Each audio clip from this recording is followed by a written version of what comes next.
ทุกคนหู้หรือบอล่าสุดมานัดหนึ่งในกู้ภัยไทยที่มาทำภารกิจกู้ภัยที่ถ้ำลาวออกมาโพสต์เคลื่อนไหวประกาศตามหาเพื่อนห่วมงานที่มักในที่แคบพร้อมที่จะลุยไปน้ำกันหรือว่านี่คือสัญญาณการกะเกี่ยมหากู้ภัยมาห่วมทีมเพื่อจะมาลุยถ้ำลาวอีกครั้งหนึ่งหรือบอกสบายดี FC แฟนคลับทุกทานมาพบมาพ่อกันอีกแล้วในคลิปนี้ช่วงค่อยคำงามแรงทานผู้ชมเอาลงมือเศร้านี่จัก2 คลิปแล้วก็หายมิดเงียบไปเลยเพราะว่าอยู่ทางบ้านทางเฮือนนี่มีคนมาลิ้นนำมีอ้ายน้องเพิ่นมาแต่ในเมืองพุ่นแหละมากินข้าวเยี่ยมยามถามข่าวกันก็เลยบ่มีโอกาสได้ลงคลิปบ่มีโอกาสได้เฮ็ดข่าวบ่ได้ไปซอกหาข้อมูลข่าวสารแต่อย่างใดท่านผู้ชมหลายคนก็ยังคล่องคาใจเรื่องถ้ำเมืองล่องแจ้งกันอยู่เพราะว่าอย่างว่าติเพราะว่ามือวานมือก่อนนี้มันเห็นคลิปลุดออกมาเทื่อละเล็กเทื่อละน้อยบ่ว่าจะเป็นคลิปที่คนไปสำรวจหน้าถ้ำไปเซอร์เวย์เบิ่งอ่างเก็บน้ำยังหับน้ำได้ดีหรือบ่น้ำยังน้อยนั่งหลายปานใดไปประเมินเบิ่งแล้วก็มีการเข้าไปถ้ำไปกวดเบิ่งปากถ้ำทั้งด้านในเนาะแล้วก็มีคลิปที่2ลุดออกมาแล้วจากไอปอนเนาะก็มีคลิปที่2หั่นก็เห็นทีมงานกู้ภัยเนาะน่าจะเป็นทีมงานกู้ภัยของญี่ปุ่นบ่ก็เห็นเข้าไปในถ้ำอยู่ทานผู้ชมซึ่งนั่นหมายความว่าในช่วงระยะ 2-3 วันที่ผ่านมานี่มีทีมกู้ภัยกลับมาแท้แน่นอนกลับมาห่วมกันสังเกตการกลับมาเบิ่งปากถ้ำมาประเมินเบิ่งปากถ้ำแล้วก็จะกลับไปประชุมกันด่วนซึ่งมันเห็นคลิปเล็ดลอดออกมาแบบนี้แล้ววันนี้ก็มิดเงียบไปแล้วก็อาจจะได้คำตอบบางสิ่งบางอย่างแล้วล่ะเพราะค่อยได้ไปเห็นอยู่ในแอปฟ้าของเท่า A ซึ่งเป็น1 ใน 2 คนซึ่งเป็นพี่น้องของ1 ใน 2 คนที่ติดอยู่ในถ้ำเมื่อวานนี่เราออกมาโพสต์เคลื่อนไหวใส่อีโมจิห้องให้เนาะหรือว่าแนวใดหรือว่ากู้ภัยมาประเมินเบิ่งแล้วเห็นน้ำลายน้ำล้นฝนตกลิ้นก็เลยยังก็ตัดสินใจที่จะเข้ามากู้ภัยรอบที่2เทือบอจึงเฮ็ดให้เท่าเอหู้ซึกหมดหวังแล้วจึงโพสต์อีโมจิลักษณะเป็นห้องให้แนวนั้นหรือบอหรือว่าแนวใดทานผู้ชม FC แฟนคลับแต่ว่าเทิงยังใดก็ตามเมื่อ16 ชั่วโมงที่ผ่านมานี่ก่อนที่มานัดจะเดินทางข้ามสะพานหนองคายมาสู่เวียงจันทน์มานัดได้ออกมาโพสต์เคลื่อนไหวใส่สตอรี่ของตนเองแบบนี้ทุกคนนะเดี๋ยวค่อยอ่านให้ฟังเด้อเอาให้เบิ่งเป็นหลักฐานก็ได้ของมานัดอีหลีมีรถกู้ภัยเนาะมีรถกู้ภัยแล้วพร้อมเขียนว่าต้องการคนห่วมทีมแบบฟิตใจเกินร้อยสำนาญงานทีแคบด้วยจะดีหลาย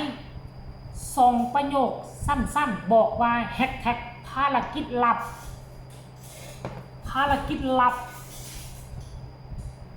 พวกเจ้าคิดเบิงปัจจุบันนี้อยู่ในไทยมีเหตุการณ์ใดบ่ที่เกิดขึ้นเป็นลักษณะคือทีแคบเป็นเรื่องที่ปิดลับมันบ่มีเหตุการณ์อีหยังเกิดขึ้นอยู่ในไทยในช่วงนี้นะท่านผู้ชมเอ้ยทีแคบก็สิมีม่องเดียวทำพญานาคอยู่ล่องแจ้งนี่สันตัวที่7 คนติดกันอยู่ในหั่นท่านผู้ชมสำหรับค่อยคิดว่าแนวนั้นนะแต่ค่อยบ่ขอฟันธงว่ามานัดโพสต์ประกาศตามหาเพื่อนร่วมทีมนี่นะจะหมายถึงถ้ำอยู่ทั้งเมืองล่องแจ้งนี่หรือบ่เดี๋ยวอ่านสู่ฟังอีกทีนึงก็ได้เด้อทุกคน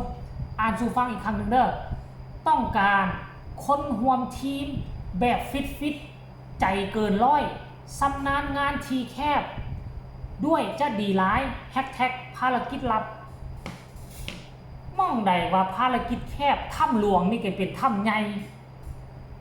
ภารกิจแคบขั้นชิว่าคนหลงป่าอยู่ทางภาคเหนือของลาวแพงลงน้ำท่ามันก็บ่เป็นทีแคบนะป่ามันใหญ่ๆบางกว้างอ่ะทีแคบก็หมายถึงตรอกซอกซอยตรอกซอกซอยหอมหูซึ่งมันบ่มีเหตุการณ์ใดอยู่ที่ประเทศไทยปัจจุบันนี้ที่มันจะมาตรงกับการโพสต์เคลื่อนไหวของมานัดเพราะฉะนั้นค่อยจึงให้น้ำหนักไปที่ถ้ำเมืองล่องแจ้งค่ วงไส้สมบูรณ์แน่นอนท่านผู้ชม FC แฟนคลับหลังจากมานัดโพสต์ไปแบบสั้นก็ก็สิมีหลายคนสนอกสนใจอยู่แล้วทุกคนก็คงจะมีหลายคนสนอกสนใจกันอยู่แล้วแต่ว่าไผก็บ่สามารถฟันธงไปได้แต่ว่าหลายคนคันมาเห็นโพสต์ของมานัดค่อยคิดว่าเนาะหลายคนคิดไปในแนวทางเดียวกันเพราะว่าทุกสิ่งทุกอย่างนี่มันหันหน้าไปทางเดียวกันแล้วได้บ่ว่าจะให้น้องตายตุนตายเข้าไปสำรวจหน้าถ้ำพร้อมกับทีมงานกู้ภัยส่วนหนึ่งเนาะเข้าไปหน้าถ้ำมือก่อนนี่แล้วมือวานนี่มีคำสั่งจากอาจารย์ติ้งลีนี่แหละให้เท่ามืดไปสังเกตบริเวณหน้าถ้ำแต่เท่ามืดใจเกินร้อยเกินไปตอนกลางคืนอีกเอาทูบเอาเทียนเอาขนมของต้อนไปใส่หน้าถ้ำหั่นตอนกลางคืนบอกว่าเสียวสันหลังเป็นตาย่านแห้งสิกับก่อนมอบข้าวต้มขนมน่ะมันก็สิเสียวแท้อยู่ในถ้ำตั้งแต่สมัยบูฮานก็มีคนดับหันจักกี่คนและล่าสุดก็มี2คนติดอยู่หันยังบ่ฮู้ชะตากรรมมันยังมีชีวิตรอดหรือว่าเป็นจังใดมันก็สิสมควรอยู่แล้วคันแม่นค่อยบ่ขึ้นไปดอกมืดเนาะแล้วก็อีกอันนึงเนาะสิ่งที่พวกเฮาน่าสนใจน่าสงสัยก็ได้อาจารย์ติงลีคุณชายเล้งมานัดและอีกจักคน2-3คนมาเวียงจันทน์มื้อคืนนี้เนาะเฮ็ดให้คนสงสัยและเฮ็ดให้คนมั่นอกมั่นใจว่าการประกาศการออกมาโพสต์ตามหาทีมงานผู้ที่เก่งผู้ที่ชำนาญที่แคบผู้ที่เกินร้อย